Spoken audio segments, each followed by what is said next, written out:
Hello, नमस्कार सर्वांना. तर कसं असतं ना, जेव्हा आपण एखादी गोष्ट ठरवून करतो ना, तेव्हा नेहमी काहीतरी वेगळंच होत असतं. तर असंच माझ्या बाबतीत पण झालं होतं, जे मी तुम्हाला पुढे सांगेनच. तर मागे एका ताईने मला कमेंट केली होती की ताई मेदवड्याची रेसिपी शेअर करा, आणि तेव्हाच आम्ही मेदवडे बनवले होते.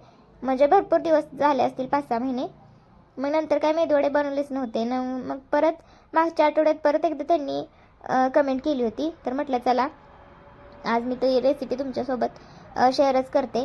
तर मेदूवडा म्हणजे उडीद डाळ आहे ना, जी स्वच्छ करून आपण भिजत घालायचे 4 तास पाण्यामध्ये. तर भिजवून घेतलेली उडीद डाळ आहे ही, बघू शकताय.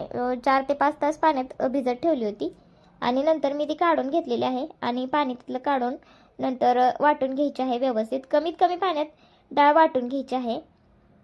तर बघू शकताय, अशा प्रकारे मिक्सरला आपण वाटून घ्यायचं आहे. आणि एकदम असं पातळ पीठ करायचं आहे. असं जास्त भरड नको आहे आपल्याला. पातळ पीठ केलं की असं मस्त बेसनसारखं होतं, ते असं होतं. तर अशा प्रकारे आपण थोडं थोडं पाणी टाकत ना ते आपल्याला बारीक करून घ्यायचं आहे. तर हे पीठ ना, डाळ बारीक करताना ना, ते मिक्सरचं भांडं असं जास्त वाजतं. मला पण अगोदर खूप भीती वाटत होती, पण आता माहिती झालंय कसं करायचं ते. तर ते हळूहळू पल्स करत करत आपल्याला सगळं वाटून घ्यायचं आहे. उडीद डाळ आहे ती, आणि मी आता अशीच सगळी डाळ वाटून घेणार आहे. आता आमच्यामध्ये उडीद डाळीचे वडे ना कांचनला खूप आवडतात.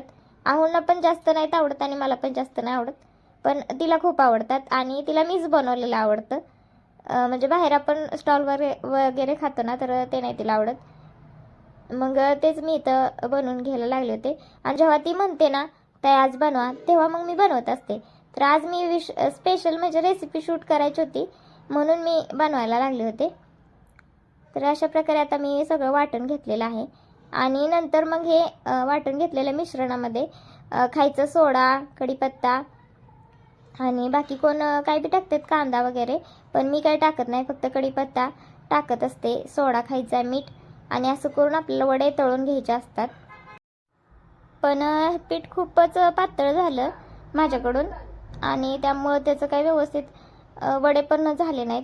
त्यामुळे मग मी ते जास्त शूट पण नाही केलं. शूट पण करायची इच्छा नव्हती, पण म्हटलं आता केला एवढा व्हिडिओ, तर करूया म्हटलं, तुम्हाला शेवटचं दाखवूया. तर त्याचे हे असे भजीच करून घेतले, आणि असं झालं. मग आता हे दिसायला जरी भजी दिसत असले ना, तरी टेस्ट मेदूवड्याचीच होती, आणि छान झालं होतं तसं. पण एवढंच की आपल्याला मेदूवड्याचा शेप देता नाही आला. तर असं झालं. धन्यवाद. भेटूया आपल्या नेक्स्ट ब्लॉगमध्ये.